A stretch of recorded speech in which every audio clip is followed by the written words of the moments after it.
Welcome to It's On Talk Show. And today we're here at the Great Shallow Church interviewing Cameron Miles, the mentoring male teens in the hood program. Such an awesome program, a program that needs the attention of the great city of Baltimore, the great state of Maryland, for support because he's doing a fabulous job with so many young people. Cameron Miles, you have such a great program here, mentoring young men. It's so many of them. I was flabbergasted to see so many young men because this says to me that you're saving lives. And so, with this program, being as it is, with so many young people, and you are saving their lives, how does it make you feel? Well, there's only one way to answer that, Brother Holmes. It makes you feel great. Mentoring male teens in the hood has been going since 1996, and we've always worked from a group perspective. Hmm. We want the young men to learn how to get along with one another at an early age and to learn how to soak up information. Because if I'm sitting next to you and we're together and you don't know something, I maybe can help you, Hmm. or vice versa, you can help me. That's right. So we've always worked from a group perspective. And again, I mentioned before that the city should be relishing this program, supporting it. How important it is for to have support for your program. That's the only way you can exist. I'm kind of anal, so I'm pushing myself. Hmm. I have the inner drive, but programs need money to exist. And there are many programs, mentoring programs, all throughout the city that work and try to help young people do better and not be bitter, Hmm. but they don't get any funding. So I just depend on individuals to send in donations so that we can do the things that we do. I do want to say that the Casey Foundation has been very supportive over the years in helping us with our summer enrichment trip. Uh-huh. So we want to continue to reach out to individuals. Okay. And I heard just today you're taking the kids to New York and to New York Stock Exchange, Yes, sir. to the basketball game. And those things are really positive, and I'm sure the kids will be excited about that. Many other families, Brother Holmes, cannot afford these kind of opportunities. So I think that's a good use of the donations that come in. We'll take them to see the Cleveland Cavaliers in Okay. November. Many of them like LeBron James. Okay. And we'll have a separate area and they get to eat food and just have a good outing and a safe environment. Hmm. We had different speakers come in today, September 17th, that I think you may have caught some Yes. of them. We had the state controller, Peter Francho. We had the city council president, Bernard Jack Young. Um, we had an attorney. So I think helping young men to be exposed to people from all kinds of occupations and all kinds of ethnicities will help them to start thinking early Yes. about what do I want to do with my life? Did I find him interesting? Did I find her interesting? So I think these kinds of experiences are valuable, and the trips go hand in hand with it. Okay.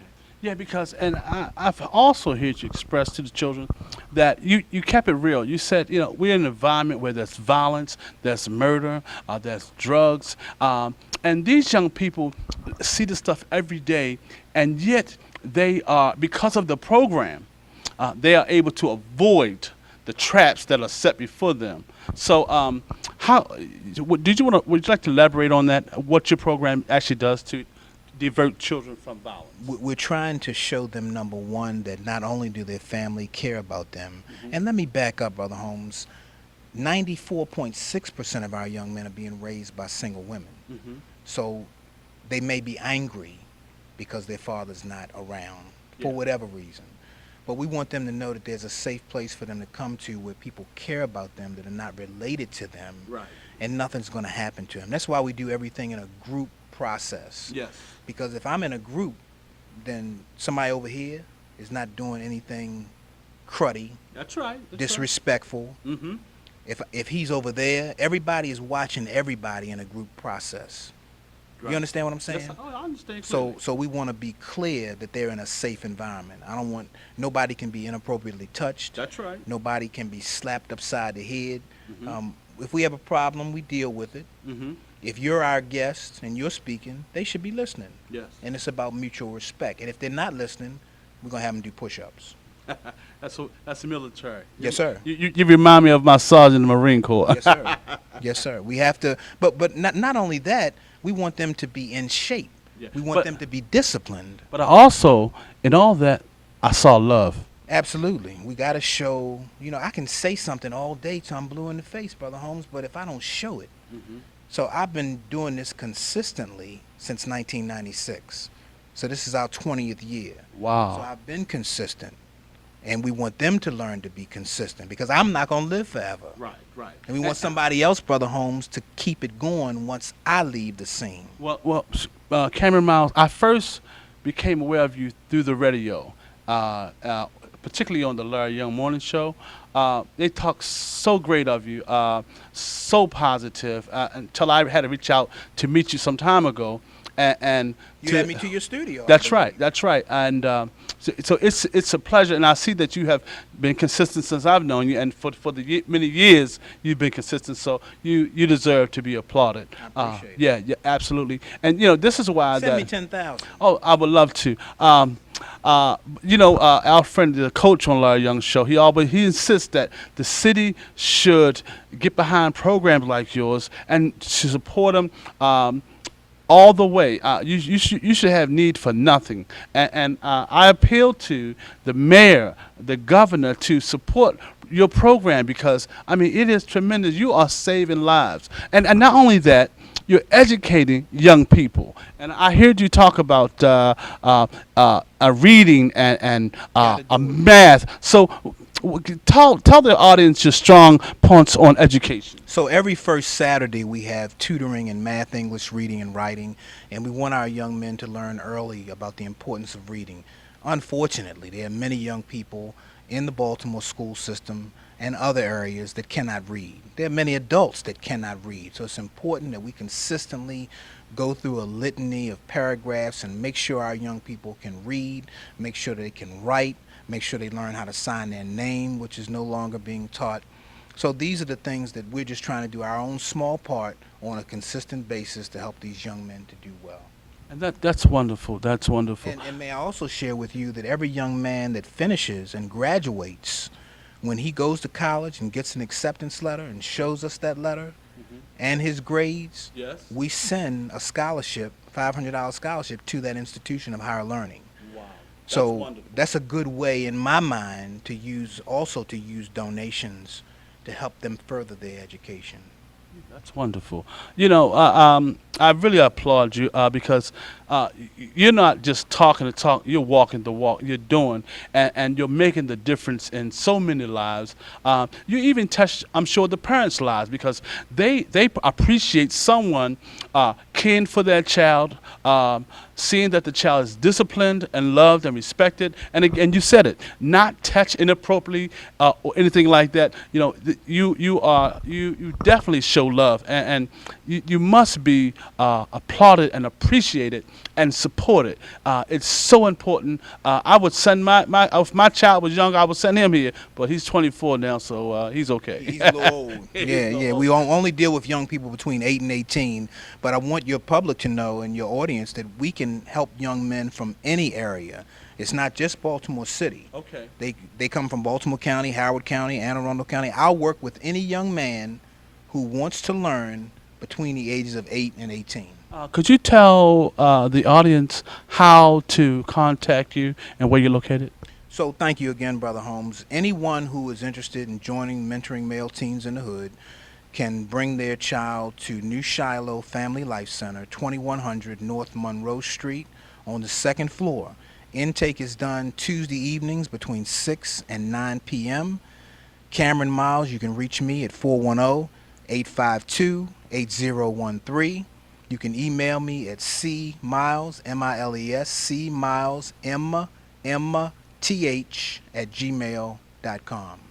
So I just want to say to the audience, if you have a son that needs mentoring, needs help, there is a place you can send your child. He'll be safe. And I also want to give a shout out to the great pastor of this church, Reverend Carter Jr. I'm sure you appreciate him. Absolutely. Yes. And if I may, New Shiloh Church has given us space to meet at no charge. They have Wow. never asked for a dime, and we've been here upwards of 2 years.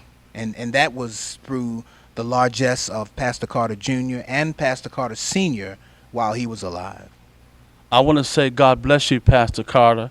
That's very admirable of you to show your love. And believe me, I'm sure that the kids coming to the church will rub off, and maybe some of those young men will be pastors and preachers in the future. Thank you, and God bless you. Cameron Miles, it's always a pleasure to be with you, and I'm so glad that I was invited out today to meet with some of the young men and have lunch and to share with you. So today I understand you have someone from Labor and for the apprenticeship program. Right. The Department of Labor, Licensing and Regulation, Mr. Kelton Addison, will be speaking to the young men about apprenticeship opportunities. When I worked for Advocates for Children and Youth, I was trying to reform the juvenile system in Maryland, having community meetings, and I would always push apprenticeship, and we continue to do that because, unfortunately, Mr. Holmes, everybody is not going to go to college. I wish that they would, but there needs to be a backup plan. We want them to learn a trade because they can make good money. You can make $20, $30, $40 an hour in different HVAC, masonry, different kind of plumbing. Yeah. So we want them to be exposed to this. I want to expose a situation. Mervo, Carver, excellent schools for trades. Well, the politicians recognize that, so they open up tech schools and close down some of the programs in the public arena, and so that money could be made. So I asked the city to bring back strongly the trades in these schools, in public schools, so that young men and women can be empowered with a trade. So that needs to happen. And don't forget home economics. Many of our young people need to learn how to cook a good meal because life is more than a chicken box or a box of yak. Right. They need to learn how to put together a complete meal. They need to learn how to sew and take care of a stitch, put a hem. That's right. And these are basic things that young people are just not being taught anymore. Right. So we need to really go back to some of the basics. Absolutely. And therefore, we not only with home ec, people will be healthier because they will then cook real food and not buy processed food. And Brother Holmes, live longer because Absolutely. a lot of the foods that we get from stores, corner stores, are processed. You have processed meat, a lot of fried foods and things that really aren't good for you. So we want the community to live longer and be healthier. Right. And see, all this, what we're talking about, Cameron Miles teaches the young men in his program these things. So you're going to not only have smart young men, you're going to have healthy young men. And don't forget the exercise piece. I don't know if Oh, that took place while no. you were here. No, it did not. Each month we go through push-ups, sit-ups, jumping jacks because we want our young people to start thinking about taking care of their bodies and being in shape because a lot of them eat and lay down. Right. Eat and lay down. Before you go to bed every night, do 10, 15 jumping jacks, 10 or 15 push-ups, 10 or 15 sit-ups, Yeah. and over time you'll begin to see a difference. And it helps them to think. Right. We talk about drugs and staying away from drugs because this Absolutely. is your temple. Mhm. None of us are perfect, but you don't need to be putting stuff in your system that's going to cause you to be less than. We're competing, Brother Holmes, and we're going to be competing for the rest of our lives. Absolutely. We're competing against other blacks, whites, Hispanics, Asians, and those with the best grades, those that are healthy, and those that want to do something are the ones that are going to make it. And we got to remember the basics. You talked about going back to basics. Please and thank you. We've gotten away from that. Yes, That's right. ma'am. No, sir. It won't kill you to be nice to somebody. It won't kill you to hold the door.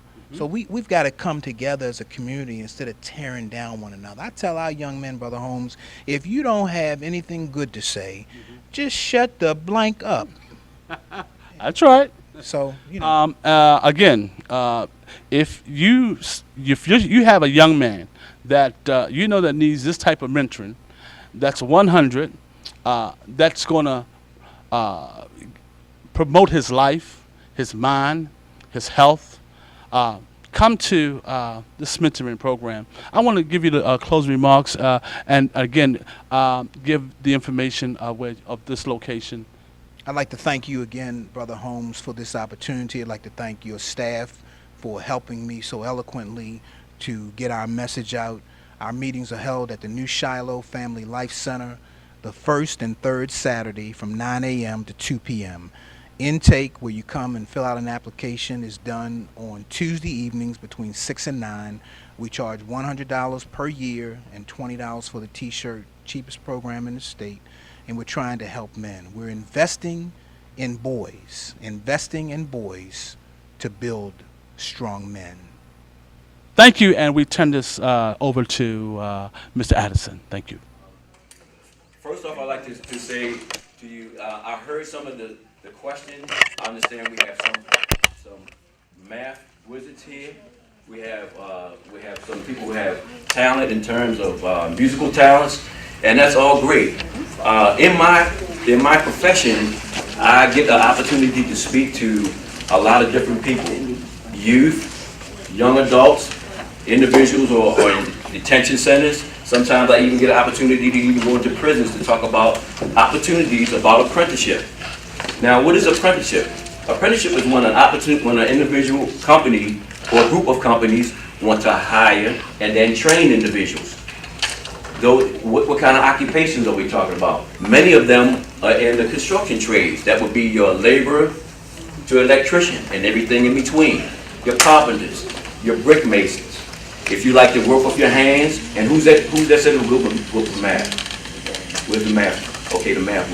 If I say if you're good at math, you can do just about anything.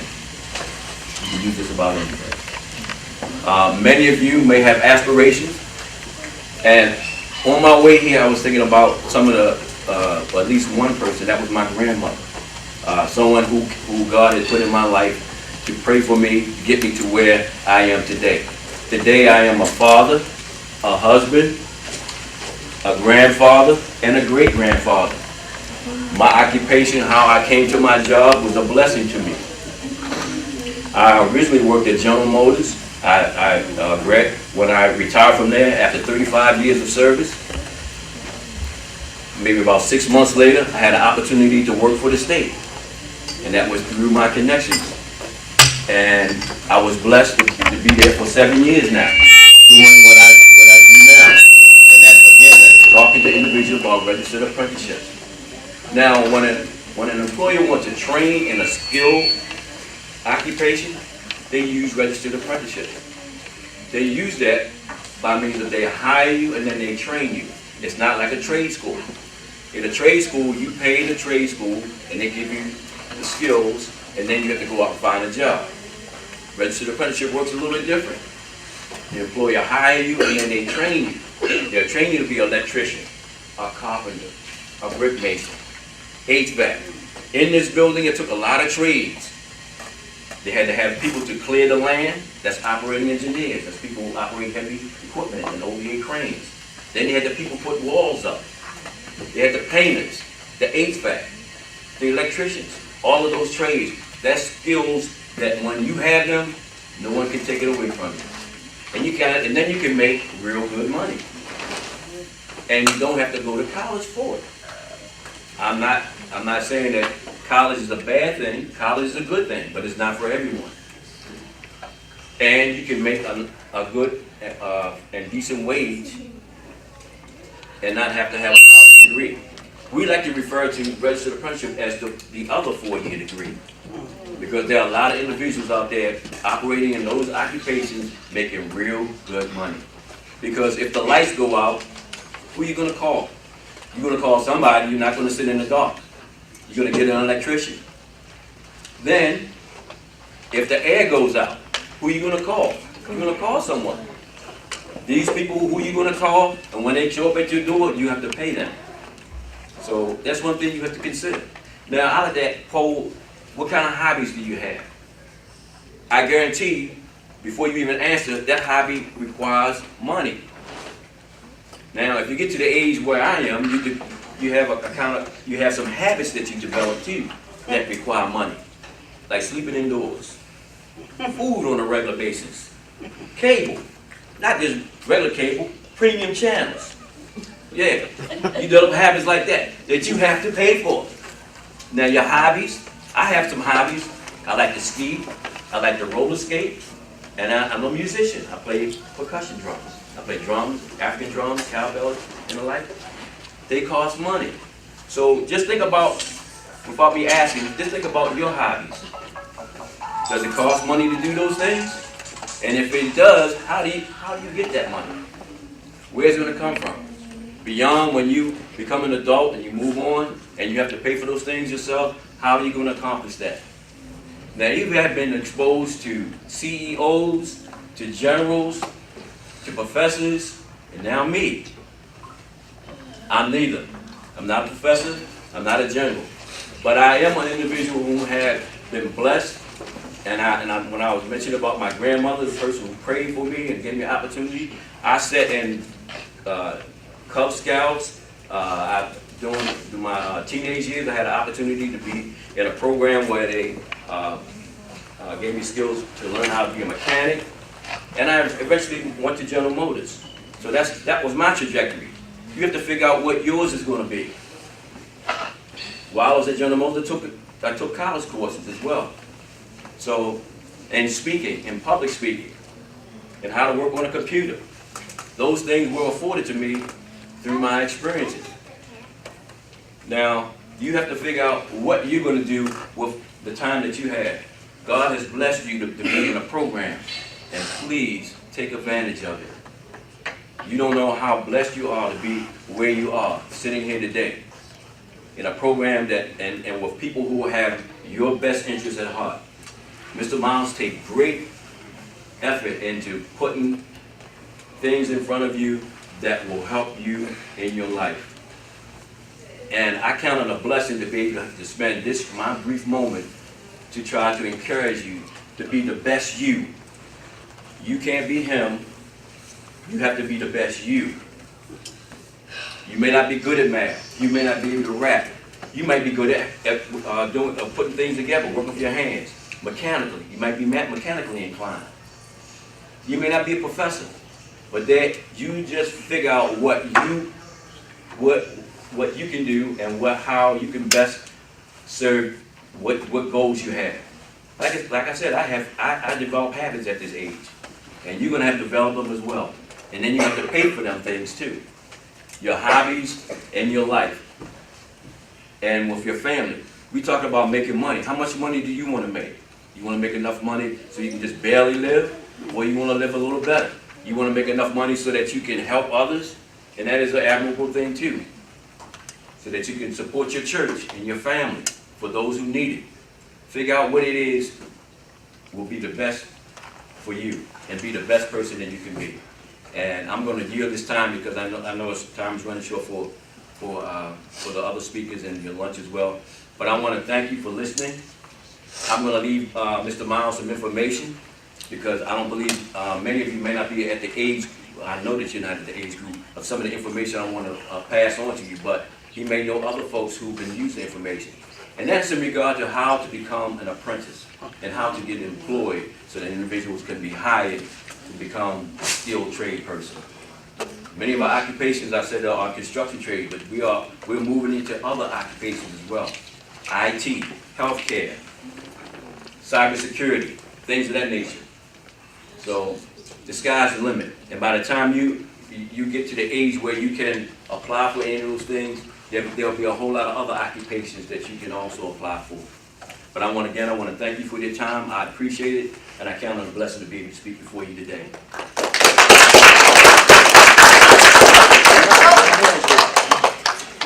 There's some questions?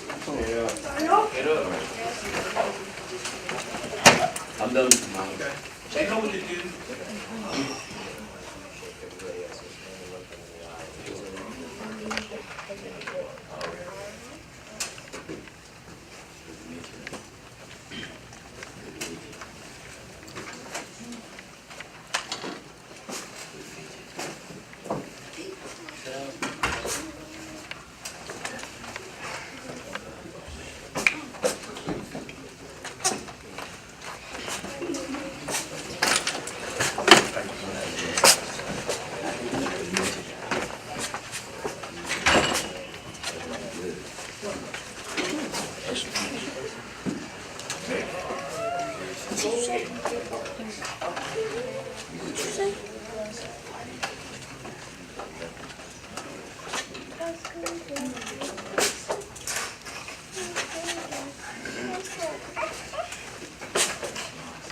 Thank you.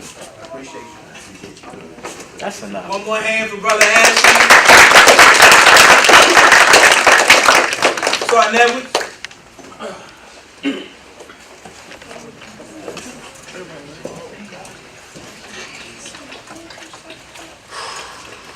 Brother Holmes, would you stand up? Brother Holmes is here from the cable company. The channel is, I believe, 75. And they're just trying to, again, give us some exposure. So I want he and his staff and colleagues to be recognized for helping to give us some exposure. He's always been supportive over the years. So can we give Brother Holmes a hand? I'm going to have Sergeant First Class Edwards introduce his staff, colleagues from the Maryland Guard, but again, they support what we're doing. You've seen the top leader today, General Singh, who is over the Army and the Air Force in Maryland. But this good brother has been helpful over quite a few months about sharing information and going back and forth with, again, putting things out to you that will empower you as you get older. So I hope you will pay attention.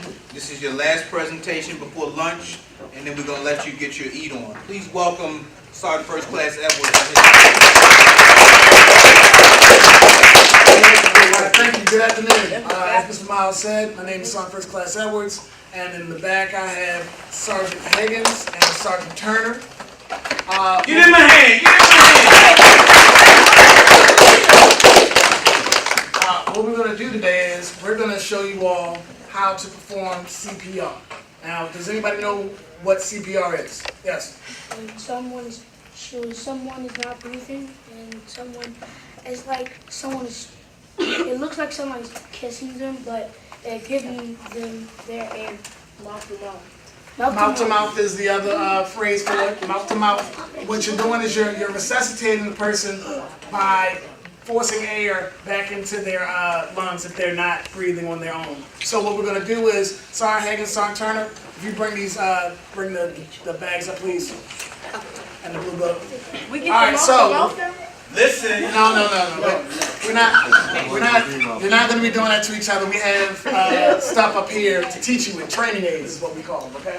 Man. So one of the basic skills that all soldiers have to learn basic skills, but part of those basic skills we learn how to do CPR, but we're not all medical professionals. We just learn how to do simple things so that if we ever need help, we can help each other.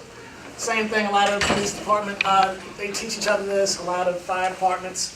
Everybody knows how to do it in the fire department because they aren't just about putting out fires, they're also medics and paramedics. So, we're going to show you our little setup here.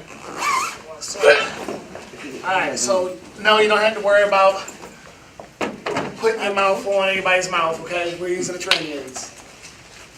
Alright, so besides the fact that clearly it has no arms and legs, we're going to assume that this is a person and this person can't breathe.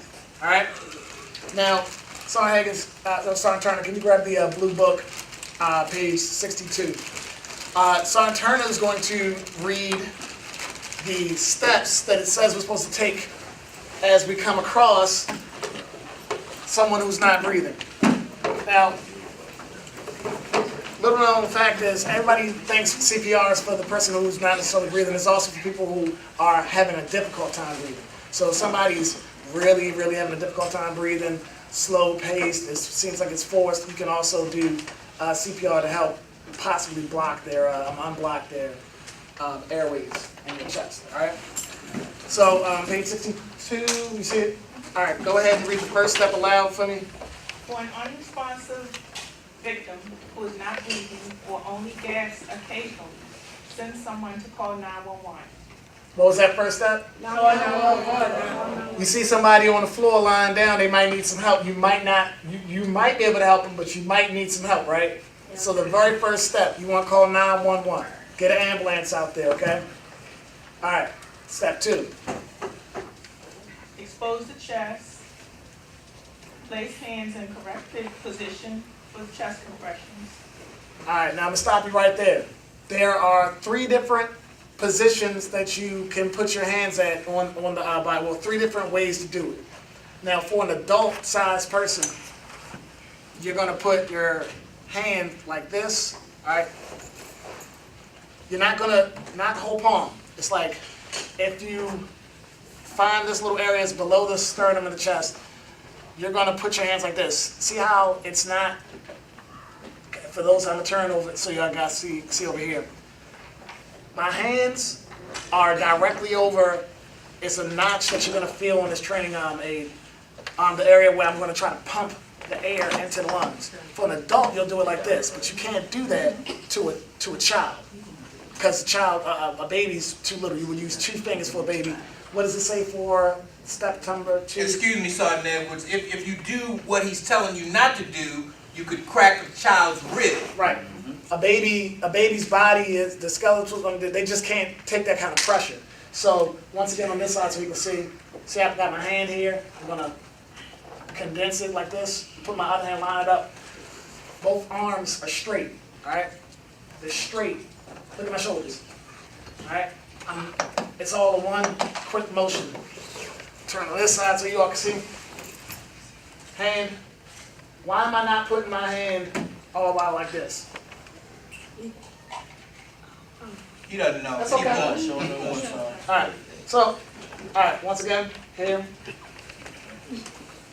Shoulders straight, all right, and now, the 2 fingers for the baby so that you don't crack their system, so that their ribs and stuff, and hurt them. What is it for the small people? Does it say, is it a step in there that says for? Okay, the center of the chest, for children, it's center of the chest for 1 or 2 hands. And for an infant, you want to use your 2 middle fingers. All right, so Of for, 1 hand, just below the nipple line. so for a small child, not a baby, but a small child, saying you could just use 1 hand instead of the 2, all right? Now, step number 3, please. Give 30 chest compressions at the rate of 100 to 20 per minute. Count aloud for a steady, fast rate. All right, so what that looks like is this, all right? Got my hands lined up, and what I'm gonna do is I'm just gonna say it out loud. I'm gonna count it out loud, because I'm pretty sure when you hear 100 to 120, you're not thinking like, it's really simple.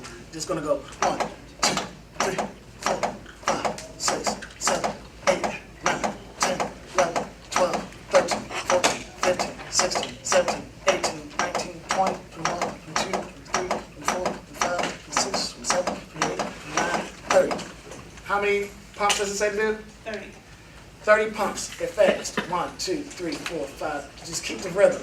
Because what you want to try to do is you're trying to get the system to reanimate itself, to get going again, right?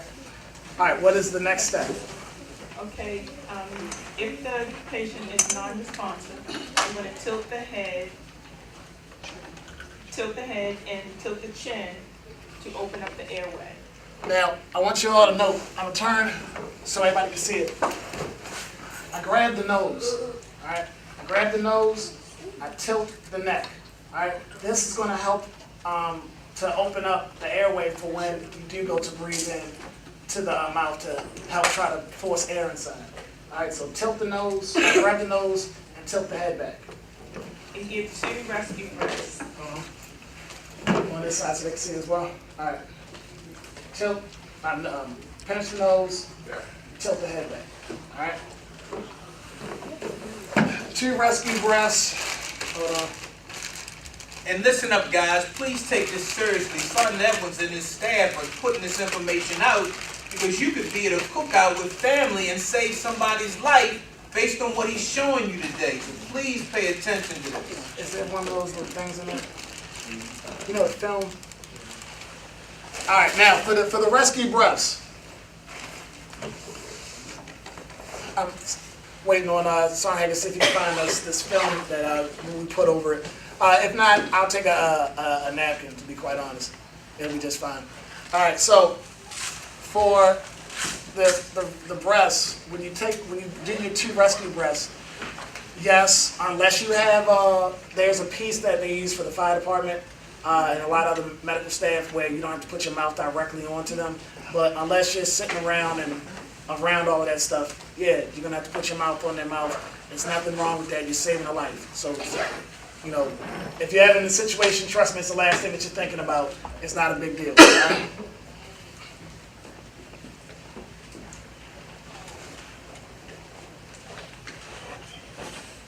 And this is an important skill because this can happen anywhere. You can be walking to school and save somebody's life. You can be in your house and save Right. somebody's life. All right, so it's very important. All right, so with these rescue breaths, I got the head tilted, the nose pinched, and I want you to breathe. How does it describe the breath? 2 rescue breaths, each lasting 1 second. So when I breathe in, I'm going to give 2 good forceful breaths, but I'm not blowing like extend. I'm not blowing up a balloon. I'm not blowing up a balloon. I'm just giving, yeah. And you should be able to feel the air go in because the neck is tilted. You'll be able to feel the chest rise if you do it correctly. All right. So that's 2 back to back. So, all right. And then after that, it says to go. You continue cycles of 30 compressions for 2 breaths. How many compressions? 30. Why 30? Yeah, because you're trying to get the heart going. You're trying to get all of this moving. All right, this is all one big machine. Your body's one big awesome machine. It works regardless until something goes wrong. So we're just trying to get it all keep pumping again. All right, so tell me what's the first step. What's the very first thing? You just walked up on this person. He got no arms, no legs. What you gonna do? Come on. Who you gonna call? All right, for one, for the people who said Ghostbusters, I appreciate y'all knowing that reference. But no, 911. Yes. Yeah, call 911. Ask for an ambulance. All right. What's the next step? What was the next step that we said we were gonna do? Expose the chest. Now, you don't really have to fake. If somebody's got on like a shirt like yours and stuff like that, you don't have to do all of that, all right? Because really you want to focus on this. But if they got on a coat, they've got on a sweater, and you can't really see what's going on, expose the chest as best as possible, all right? Good memory. Who knows the next step? Yes. You do 30 chest compressions. 30 chest compressions. 30 chest compressions. And somebody tell me, what do you do for a baby to do those compressions? The two fingers, right in here if it was a baby, you're going to do 2 fingers so that you don't crack the baby's body up. And what about for... Your arm straight, right? Yeah, you'll still be over top, but you know, because it's a baby, you don't want to, you're not going to overdo it. You just want to, get in there. And if it's a small child, one hand. All right. After we give them the 30, then what? Hold on, let me get somebody else because you've been volunteering a lot. Tilt the head back. What's the first? Pinch the nose. Good catch. After you pinch the nose and tilt the head back, then what? I want to get somebody else in there. Yes. 2 rescue breaths. 2 rescue breaths. Remember that, okay? Yes? Yes, you do 2 rescue breaths to breathe in. So what we're going to do is, I appreciate that all of you guys pay attention to catch those steps. So what we're going to do is we're going to pull out some of these, and we're going to try to give you all a chance to do this. Now, I want you all to listen up. We're going to try to do this quickly so you all can get to your food, but I want you all to take this seriously because you hope to never have to use it, but if you ever have to use it, you can save somebody's life. All right? So do me a favor, pull out the dummies, not the real big one though. Pull out the rest of the dummies. We're going to line them up and give me 4 more napkins. No, more napkins, and then we'll do that. Yes. You'll get a chance. We're about to set that up right now, okay? Well, you know what? I think he'll be all right. I don't think he had any plans later, so he's just here to help you out. All right. So that's 1.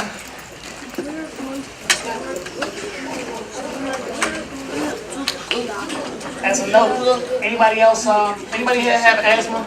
That's something else to think about, right? If they're having a hard time breathing, maybe if they're slightly responsive, ask them. Ask them if they have an asthma pump as well, right?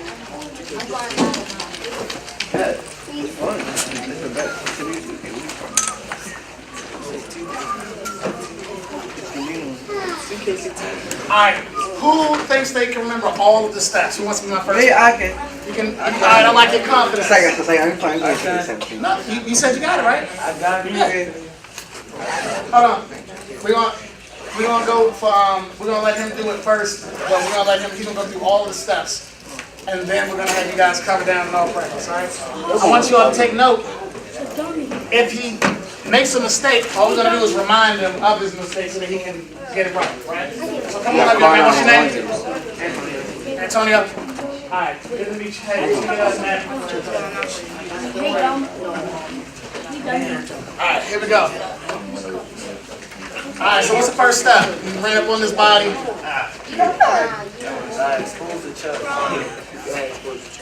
Alright, well, first step, let's not forget, we want to call 911, right? Alright. Now, what's the next step? Put your hand, do not push your arm around like this. Put it in the front position and put it like this. Alright, now, I want to correct you, just for a sec. If you can do it like that, but I wouldn't advise you to do it like that, because if this person had legs and stuff, you're now sitting on that person, right? So come to the side of the person. So move your legs, move your body over here, line yourself up like that. There you go. Alright, so you expose the chest, and now you're ready to do your pelvic. Now, see how you have your hands? That's good, but also bring these in too. So it's like, yeah, just like that. Alright, square your shoulders up. I want y'all to pay attention to these steps because these are the little corrections that we'll have to make. Alright? Now you see how his shoulders are lined up? It's a little bit different now, right?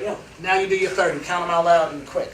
1, 2, 3, 4, 5, 6, 7, 8, 9, 10, 11, 12, 13, 14, 15, 16, 17, 18, 19, 20, 21, 22, 23, 24, 25, 26, 27, 28, 29, 30. All right. Now that you've done your 30, which you're probably gonna do a little bit more vigorously. You want to keep your arms, all lined up at the same time. Now what? What's your next step? Tilt the head, right? So first step of that, pinch the nose, tilt. All right. Now that you've done that, you can go ahead and do your. It's gonna be okay. I promise you, it's gonna be okay. It's all right. It's just a breath. There you go. All right. One deep breath is gonna be 1 second. All right. So and then you're gonna go ahead. Now, when you did that, did you feel like you can feel the chest cavity kind of move a little bit? All right, then that's how you know you did it right. All right, good job. Can I do it next? Yes, we're gonna have you all line up now. All right. Hold on, wait. Let me get somebody else over here. All right, you get on the side. All right. Hold on. Do me a favor and help spread out. We got another box of these, or? Oh, you got the good one. I get mouth closed and mine. Open your mouth. Give them all that, because they can just throw it away. Stick to what you're doing. You know you can put this on the first one. All right, what's the first step? Call 911. Call 911. Don't miss that step, all right? All right, now everybody, let's spread them out some so you're not on top of each other. Move this one over. All right, now you've called 911 and you've exposed the chest. So now we're going to get to the chest palpitations. We're going to get to that. Hold up. Let me help you out. All right, everybody remember how the hands go?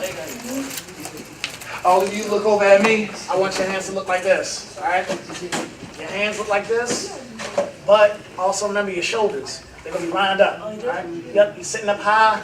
That way you can be very effective like that, all right? Good job. Let me see you get your. All right, now when you moving all that. All right, so everybody go 30. Let's start now. Go. 1, 2, 3, 4, It's faster than that. 5, 6, 7, 8, 9, 10, 11, 12. Same position, one spot. There you go.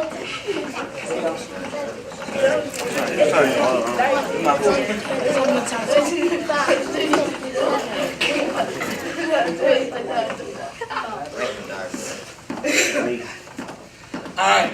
Now that you've done your 30, now it's time for the head tilt. So you're gonna grab the nose, tilt the chin back.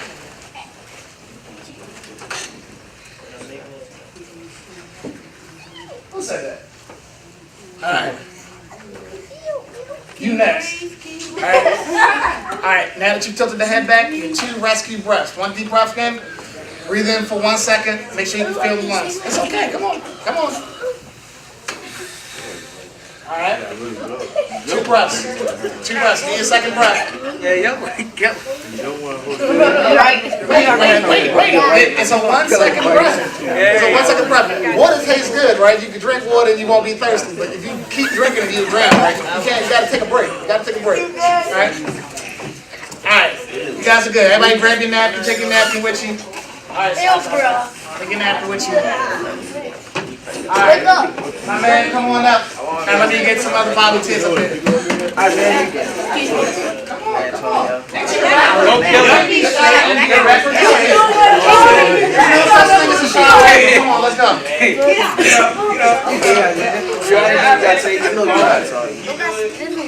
That was fun. Everybody, man, it was